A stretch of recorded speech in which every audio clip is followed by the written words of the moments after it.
మహా కుంభమేళాకు వెళ్ళటం మంచిదే, కానీ కొందరికి మాత్రం అది ప్రమాదకరంగా మారవచ్చు. కాబట్టి అలాంటి వారు కుంభమేళాకు వెళ్ళవద్దని అటు ఉత్తరప్రదేశ్ ప్రభుత్వం కూడా చెబుతుంది. పండు వృద్ధులు, నడవలేని వారు, చలిని భరించే శక్తి లేని వారు కుంభమేళాకు దూరంగా ఉండటం చాలా మంచిదని పండితులు కూడా సూచిస్తున్నారు. ఎందుకంటే కుంభమేళాకు వచ్చే రద్దీని దృష్టిలో ఉంచుకొని కొన్ని కిలోమీటర్ల దూరంలోనే వాహనాలు ఆపేస్తున్నారు.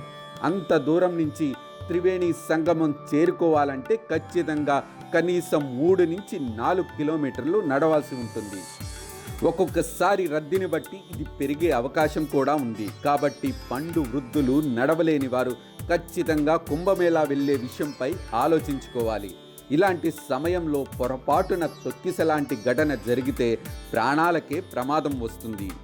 ఇక చలిని భరించలేని వారు కూడా కుంభమేళా ప్రయాణానికి దూరంగా ఉండాలని సూచిస్తున్నారు. ఉత్తరప్రదేశ్లో చలికాలం ఉష్ణోగ్రతలు దక్షిణాది కంటే చాలా తక్కువగా ఉంటాయి.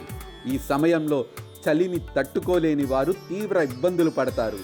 ముఖ్యంగా ఆస్తమా రోగులు, ఊపిరితిత్తుల సమస్యలు ఉన్నవారు కుంభమేళా ప్రయాణానికి వెళ్లడంపై ఆలోచించి అడుగేయాలి.